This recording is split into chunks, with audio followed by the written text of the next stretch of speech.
Hello, and welcome to Mondays on Tuesday. This week it's on Wednesday.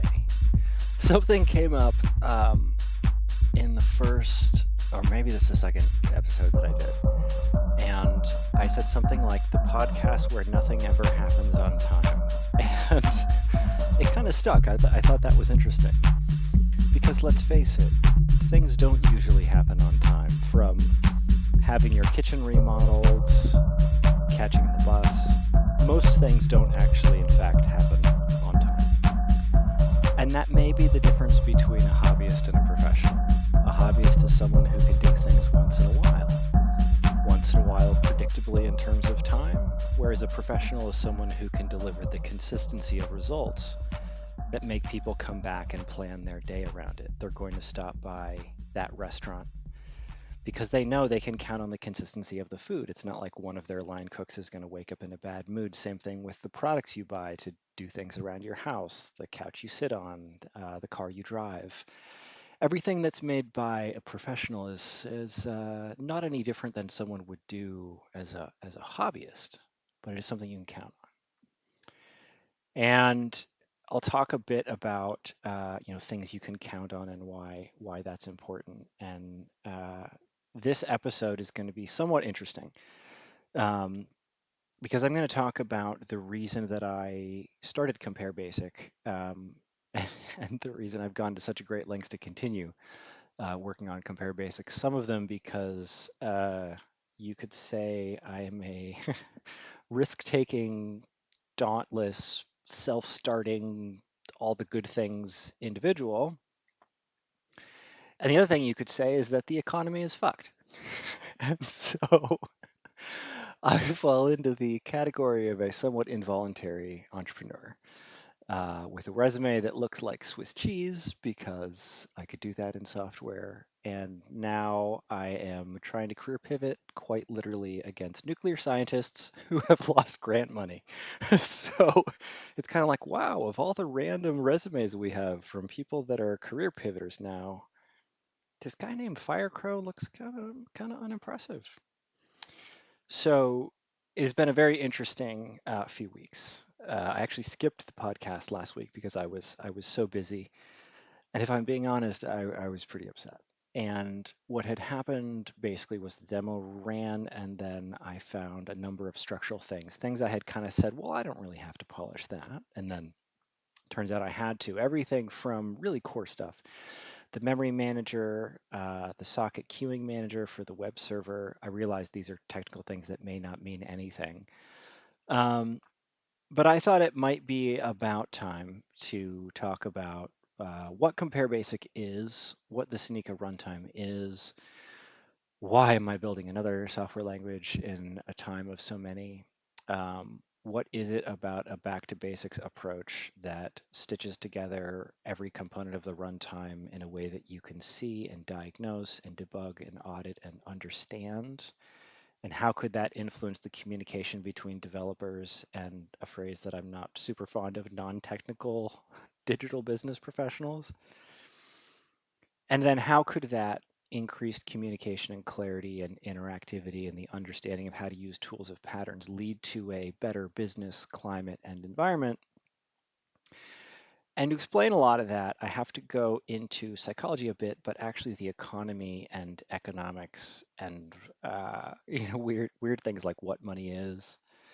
And so I'm going to do all that in this podcast. By the end of this podcast, you will have my nearly complete, though somewhat subjective answer to what is going on in the software industry, why it is a whole lot more intense than just a bunch of COVID overhiring, and AI is, in my opinion, a minor role in terms of what's going on, and what is going on broadly in the economy and how that affects society somewhat. I won't get super into that, but and then why I really think Compare Basic has a lot of opportunity and a lot of good answers to those things.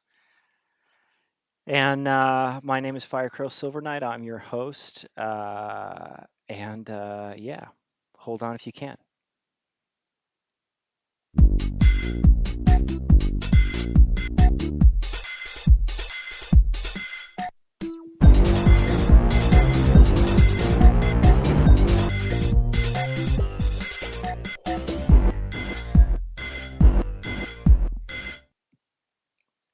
All right.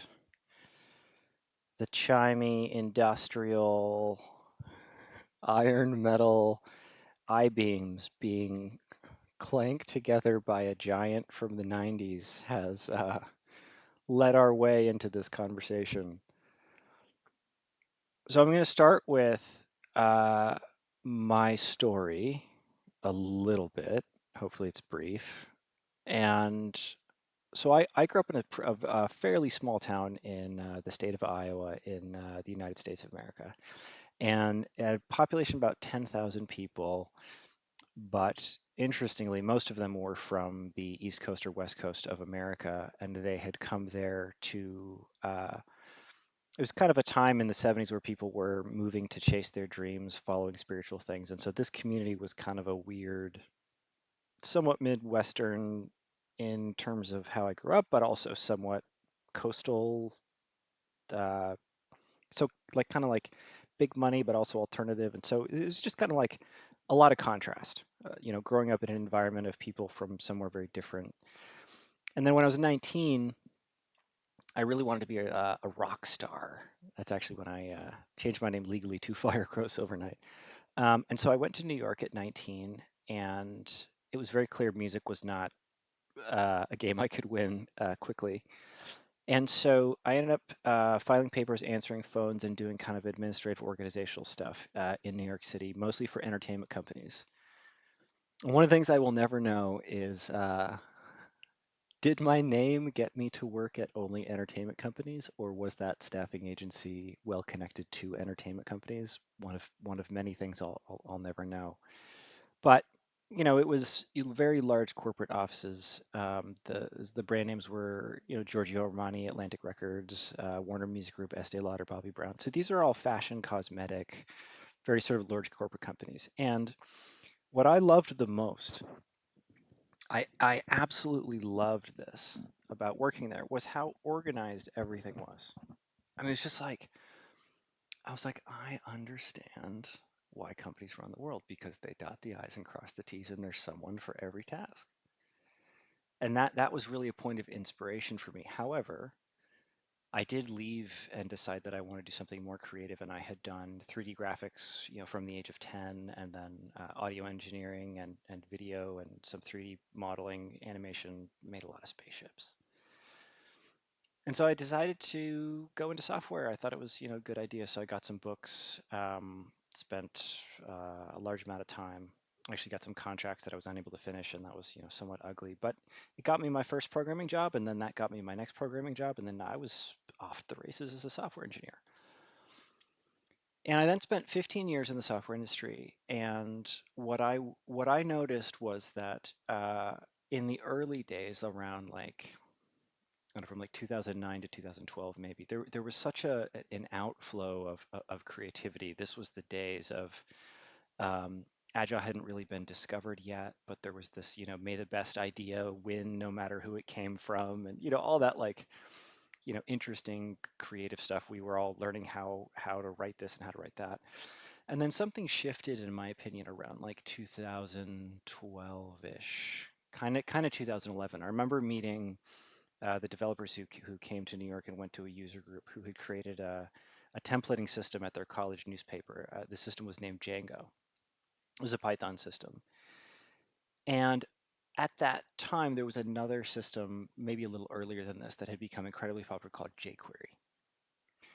And these two systems represented the consolidation of programming into like library templatey things you don't write, you just sort of call and give them instructions. And it's kind of like instead of it doing one thing, it do many, many things on your behalf.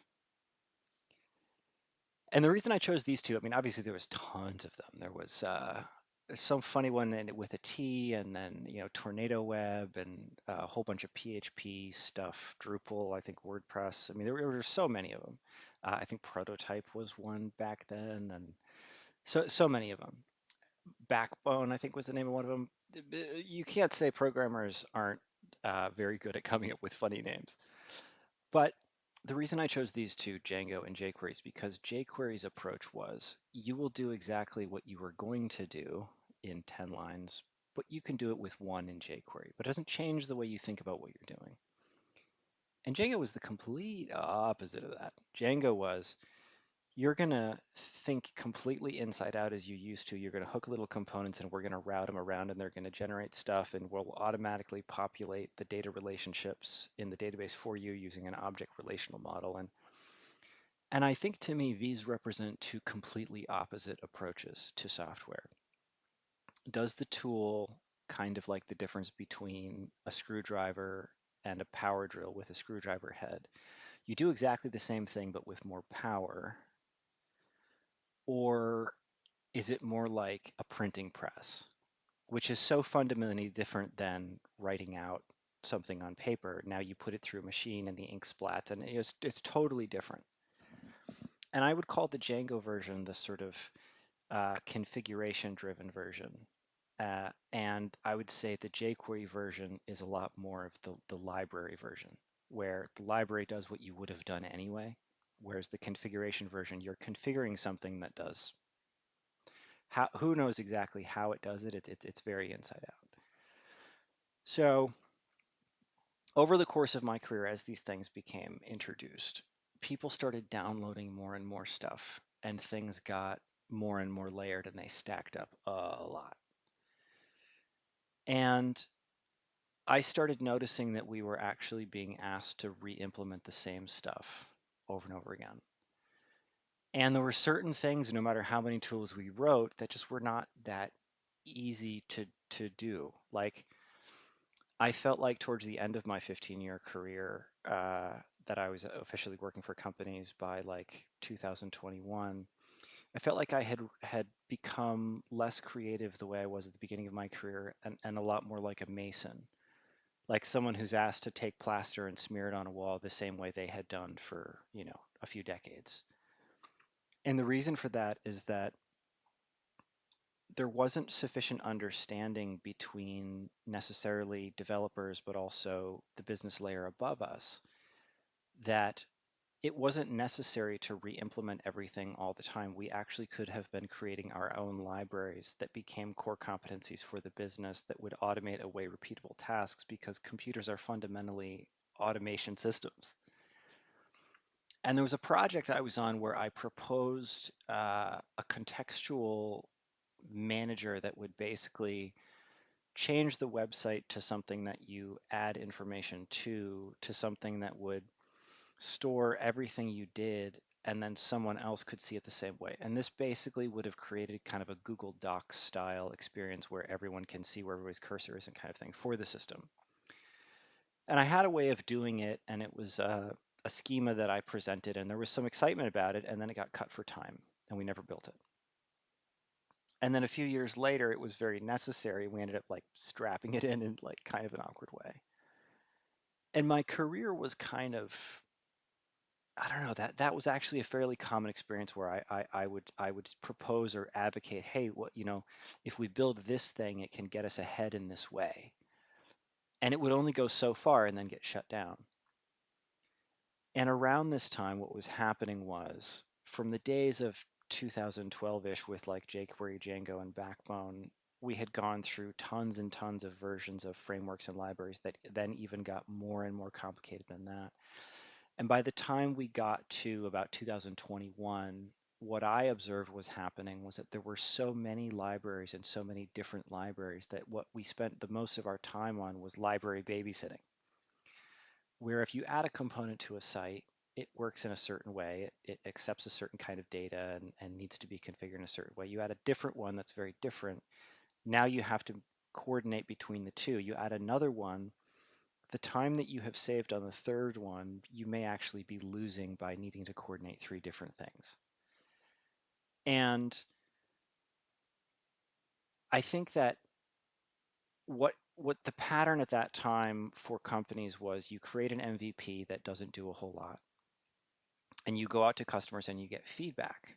And part of the way you get the MVP out fast is by cutting out things that are hard to do. And my interpretation was people would always come back and be like, yeah, no, we need that hard thing that you avoided. And so now Pressure's on, money's arrived, customers have demands, and you're scrambling. And what do you do if you're scrambling? Well, now that you have money, you hire a bunch of people. The inherent scenario that I saw play out was that those people came with their own preference of little libraries.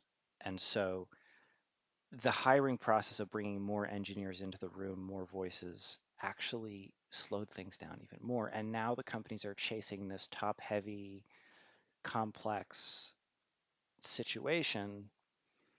And as I watched this evolve, COVID hit. And hiring went nuts. I mean, people like, it was like, oh my God, everyone's online, everyone's at home. And then when COVID was over, companies began shedding employees, and the story they told was, oh, it was, COVID over hiring. And I knew there was more to the story. And then what became popularized shortly after that was the term enshittification, about how the quality had dropped. The switch to subscription model had broken the faith and trust in consumers. But what I had a really strong feeling had actually happened was that the quality of the systems had degraded because the operational business model of download a bunch of stuff from the internet, cobble it together, rush it out the door, put a whole bunch of pressure, hire a whole bunch of people, and then try and dig yourself out of that hole, it seemed very inverted to me. And so when I was laid off at the end of 2022 while working in England, uh, I did go and find one other small company to work for, and I built some really interesting things, and there were a lot of good things about that experience. But it was brief, and they were a very small team. And after that was over, it was like the middle of 2022, and I just thought, I got to build something like this. There's something about this way of working that doesn't seem to do what I think it could. And so I had been kicking around various languages, and I was like, I'll write a language, I'll make a data visualization product, I'll use some crypto algorithms. I've delivered products in 3 months before, or I have 3 months severance from the company. Let's go. And that was 2 years ago.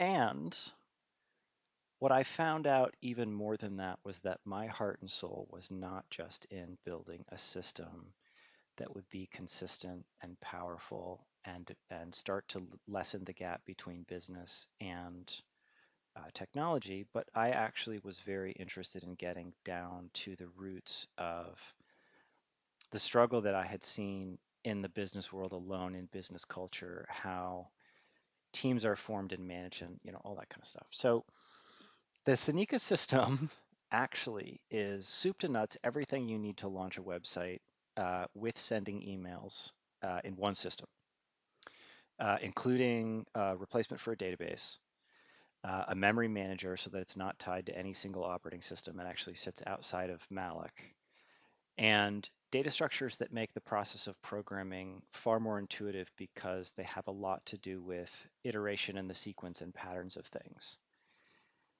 And it all works. So uh, this thing is set to rival somewhat of like an entire Django system, including the Python layer, including the Nginx server, including the PostgreSQL database, all in one place because the template language is built in because it's fundamentally a domain-specific language parser. Now, I hesitate to call out all of those names. That's an analogy of the kind of thing it is. There are many, many features in Python, Nginx, and Django that this does not have. It's around 180 components.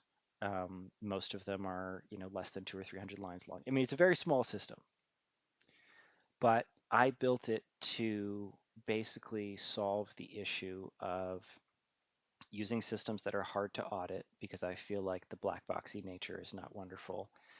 I wrote it to solve the problem of engineers having a hard time communicating with each other because the systems reference crazy models instead of being like, hey, this pattern has like a series that goes forward and backward. I wish we could talk about software as if we were all 4-year-olds. Right? Like what would it be like if you took away all the crazy inheritance, polymorphism, function dispatching method, object property? We're just like, I have a bunch of named stuff, and I need to take the named stuff and put it in order. right? That makes sense. That makes sense. Or, yeah, well, as we go through the tree, we're just gonna like save where we are and then kind of go back to it. Like I feel like this way of talking that doesn't really assume that there is some crazy complexity to the situation is so much more advisable. And so every step of the way I've tried to make components that build on other components that build on other components, all of which are easy to understand. And I think that idea of kind of a back to basics, walk before we run, sort of little bit at a time, I think there's tremendous power in that, especially as it embraces the sort of configurable nature of domain-specific languages, but also the concept that a computer system is always in motion. I've always felt like object-oriented programming assumes that computers are made of like tables and chairs and refrigerators and cups and like stuff that you could relate to. And I don't think that's really true. And I think that software engineers think of things in terms of physical objects to their own detriment because it's less like a picture and more like a movie, and it's in motion that it makes a much more sense to deal with it in terms of spaces and levels and things like that. So that's the Sneaker system. And in order to explain uh, why I think it can help the business community and society so much, I'm going to talk about the basic economics of our world with an asterisk, which is this. I'm not an economist. Uh, I have found researching the economy incredibly confusing. And if you have too, I totally relate to that. I have a very hard time understanding why dollars and cents can be so confusing. Because to me, I have a dollar, I spend a dollar, it just went somewhere. Why the mystery? But what I will say is the best of my research has revealed that we have an economic system that is designed to consolidate choice into a few hands. And I'll talk about the parts that are confusing and give some options of the various things I have, and I'll do some research, gather the places I have read things. I don't have them at hand now because I'm not a journalist. I'm just a random podcaster on the internet for now, and I will put them in the comments later. But I want to talk about the economy from two extreme perspectives. The first perspective is as like the greedy business person. And then the other perspective is as like the sort of artsy fartsy slacking freeloader. And these are generally the two pictures of humans in the economy that we get, right? If you're pro business, you seem to think that everyone else is just sitting around their kitchen baking granola, hugging trees, and I don't know I don't know what like free market business people think of the rest of the world. And if you're someone who has experienced the pain and unfairness of what it's like working in this economy, you imagine that there are just greedy people everywhere taking your money. And I think that the reality is not actually somewhere in the middle. It's kind of like in a different universe. And the way I would introduce what this is basically actually to introduce a different concept. I realize this is going to get a little abstract, but bear with me for a second. So I want to talk about the idea of democracy versus non-democracy. So what's the value in giving everybody a choice? And what I would say is that the phrase that I go to the most about this that means the most to me is the phrase of, oh, they woke up on the wrong side of the bed today. And I think the reason, the fundamental argument in my mind for democracy is that it protects everyone, including the individual themselves, from waking up on the wrong side of the bed and just doing like really terrible things. To me, when things are done in a group, I don't have a negative connotation of the phrase designed by committee because my experience has been that when I have to explain something, it clarifies it. They say if you really want to know something, you should teach it. And because of that process, when you have to explain something and put it up in front of people and really get recognition for it, I think it clarifies what you're doing. Um, and it generally the things that a lot of people want are good things. and the things that only one person wants tends to be a really bad thing. Now, there's an extreme amount of irony in me saying this because I have just spent the last 2 years building a system by myself because I feel like nobody else can see it. And what I would qualify with here is that unique and individual perspectives can in fact be new. But if I really wanted to not have the Caneka system, the compare basic concept, be something recognized and verified by a big group, I wouldn't be talking to you right now on this podcast. I fully expect everything I do to go in front of a lot of people. And if I can't get it to a place where a lot of people can all say, yeah, that's cool, then I haven't really hit the mark. And that's why I really believe in the goodness of groups of people. I think that in general, that spark of humanity, as well as the sort of, horrible, sinister cruelty, is in everyone. And it's in groups that magical things happen. The projects that outlive a human lifespan is the railroads, the highway system, the discipline of law, the discipline of economics, the discipline of education. And a number of these things are incredibly wonderful. The sciences. And if you consider that the most wonderful things in the world have happened over more than a single human lifetime, inevitably it involves groups of people. So I firmly believe democracy is a wonderful thing, and that group decisions are one of the best ways to verify and validate the best thing to do, even though at times developing them individually or in smaller groups can kind of free it of the chains of what's convention, and the convention people are holding on to, and the popularity people are holding on to without questioning it. I think that for really important decisions, for really big things, bringing it to a committee or a large population to reflect on is absolutely the best approach. The reason I'm talking about this in terms of the economy is because I feel like when it comes to economics, one of the things that has happened to the software world in a lot of areas of the economy is that the dollar itself has become kind of fake. And what I mean by that is that to the extent that money represents a service someone has provided or a product someone has provided that has that inherent value, that money is real. To the extent that money is for a subscription for something that never changes and you don't really get your money's worth in it, and you forget that it's on your credit card and they keep billing you, that money is fake. And to the extent that you buy a bicycle from a shop and bring it home and the wheels fall off and you never get to ride it, that the money you spent has the value of that money is fake. And so to me, the realness of money is very much tied to, are you getting your money's worth or more from what you spend? And are you giving it to someone whose services and products you appreciate? And that's kind of like a vote. Or is your money going to people because you have no other option, because they're the only bicycle shop in town, because they're the only store within driving range? And to me, that makes the money a little faker, if I can say that.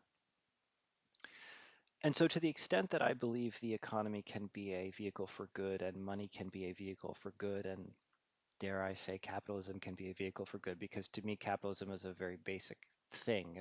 I think a lot of the layers that people attack are, I would categorize as advantagism. But I'm not going to split hairs on definition, because I did get into a nasty debate on Blue Sky where someone asked me to look at the Google definition of capitalism because I had it wrong.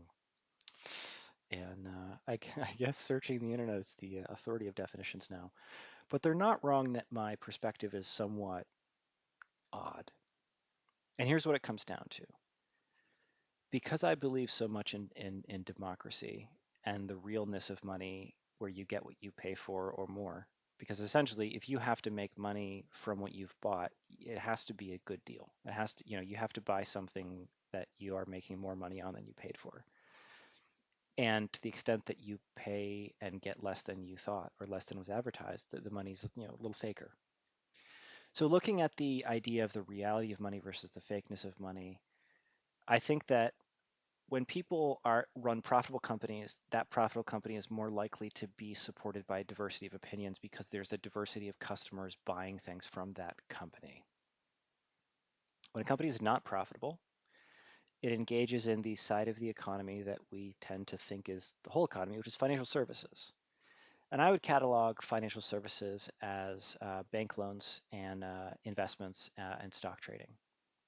What's very interesting about all three of these things is that they actually have very limited purpose for a profitable business. Um, my understanding of stocks, and it's somewhat accurate, but this is where the asterisk part comes in, is that a company is the most interested in its stock price for two reasons. One, because it's reputational; it affects their credit score, and people like it. But two, if they ever need to open up a round and sell a bunch of stock, opening up that round could have a negative effect on their stock, but as soon as it sells, it could have a positive effect. And that can be viewed almost as like a built-in credit card for the company. And as if the stock price is high, they allocate stock at that price. If the stock price is low, they allocate stock at that lower price. And then bank loans are for when a company does not have the cash reserves to fund their operations. They need to build a new plant or hire a new team or chase something. And both of these scenarios mean that for the operations of the business, the profitability of the company is insufficient. And again, it's somewhat ironic because building this product and not being at a place where I can sell it yet, I am in this category, and so I am engaging in borrowing while I am kind of taking a crap on borrowing. But what I'm getting at here is that the entire branch of the sort of economy that we call financial services is only extremely valuable to companies that are not end over end profitable.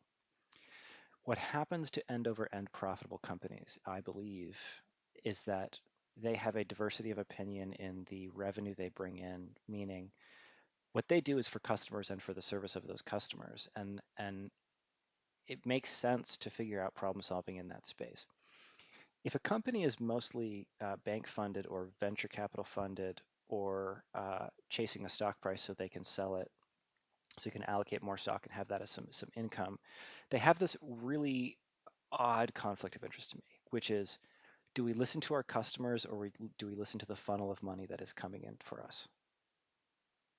And to me, that's the most undemocratic thing I can think of, because you have the needs and demands of the people the customers actually serve. And this isn't even considering the employees. Employee fair or unfair treatment is an entirely separate conversation. We all know the pay wages is in the toilet here, but not even considering that issue, the idea that there are situations that I've been at companies where there was like a problem with the system, like the homepage would take like 6 seconds or more to load, and there were all kinds of problems with the architecture, and we were having a really hard time getting things to function properly, and things that had taken a little bit of time at other companies taking a long time. And I remember being in a conversation saying, "Hey, we got to really like fix this system before we do the next thing." And the answer from the you know on high business layer was, "Nah, we need a bunch of features so we can chase a Series C." And that company's no longer around for the most part. And I remember thinking of like, so this is really weird because of all the customers of the company, all the things they needed, all the things we could have done to make the product work, we were more interested in a very small group of people's voices who are going to grant us further investment, even though that further investment was based on a product that barely worked. And so to me, this is the increase of the fakeness of money. And so I think that to the extent that an economy is derived from a small number of people who, I mean, the money usually comes from a central bank to banks, and then from those banks, it goes out to customers. And the thing that's really the sort of asterisk on economics thing is I've done a whole bunch of like watching videos and bouncing around. They're trying to figure out what is the relationship between the money that the central bank grants to banks and deposits. And what I can say from my research, and again, like not super specific, is that deposits are in fact not what is going out as bank loans. They have some role in uh, whether or not defaulted loans cause the bank to close, or like liquidity or some weird thing. But it does seem from the research that I have that in fact money flows from the central bank to banks and then out as bank loans. And what that means is that you have a small group of people giving money to a small group of people giving money to who they want, and that has a huge influence on the economy. And so that's the not so democratic version of economics. And I don't see a world where this economic system does not inevitably cause massive separations of wealth and poverty for the simple reason that it doesn't spread around well. It's not like successful companies are companies that do things, provide things, and then those people take that home and do things and provide things. This sort of idea that um, accomplishment is less value than who you know is something that I fought against my whole life. People say, "Oh, it's not who you know, it's what you know," and I thought to myself, well, most of the people I know is because I talked about something that I was working on or something I was interested in. And so what I know is responsible for who I know, and that means it's all the same thing. But when you look at economics and you look at this idea of, how spread out for actual realness products and services and how much, bank loans flowing in and, crowning a few people, you understand why that phrase, it's not what you know, it's who you know, is tossed around. And it's been tossed around cynically my whole life. And that means that there's probably something there. So I wanted to start Compare Basic as the idea of a software company that increases this realness of money factor. So it spins up profitable teams that are may or may not be at some point supported by bank loans, but the idea is to have that involvement be incredibly minimal. And the technology is performing so well, it's everything I wanted and more. And the demo does run, but doesn't show a whole lot other than, hey, everything works together. But the plan is to spin up a few website products, blog engines, corporate communications, all those kinds of things, and then spin up a data visualization product, and then begin spinning up just team after team after team. And what I want these teams to be building is not necessarily a specific product. And what I mean by specific product is like a logistics application for the craft brewing industry, as opposed to a data visualization that lets you customize accounting practices to your industry. And if the difference wasn't clear, the difference is that I hope the products we build are configurable to fit whatever nuance you have. Because I was just at the co-working space talking to someone who does vehicle logistics, and he's like, I'm in Excel. Like all my tracking just happens in Excel because everything I find is so specific to some niche use case I don't have that I just I got to use Excel. And I think that what has happened essentially is that people have begun thinking so much about the specifics of a particular customer as the cleverness rather than the tools and the means of production and the configuration. So I really think that the compare basic system being something that strips back to something more understandable and kind of solves the sort of dependency library hell by having enough built into it that's flexible and understandable to begin with, and then also delivering products that are intended to sell in sort of like a very real and profitable way, and designed to arm people to use their skills in a very real profitable way, could very well start to sort of shift the tide of the sort of enshittification fakeness that we see in the world. And I realize that's so huge of an idea. It's hard to believe, but you need to believe. And what I had confidence the system would work, but it actually fucking works. So more to come on that. Um, this may have been the most rambly, odd version of explaining what it is that I'm out here to do. Uh, I I have so much hope that things are going to work, and I maybe you can relate to this. I am so frustrated that it is so hard to take root and is taking so long. And I gotta say, what two things keep me going. Number one, this is not just happening to me. I mean, I'm excited to start this company, but I am also spending every few months looking around saying, Really? There's no other economic option for me?" And I think that, and I hear stories all the time about how just absolutely crazy it is to, with all the white collar layoffs. And so if you're listening to this and you're in that situation, know this: you may not have the comfort of life you had before, and you may be tempted to feel ashamed about some economic hurdle you can't cover that you expected to cover.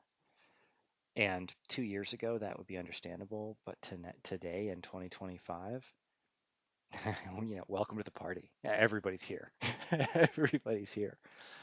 And so I would say, let's make the most of it. But more importantly than that, as I have gone down into the system, I realize the reasons why it hasn't happened is because so many people told me to focus on a specific customer and not a runtime.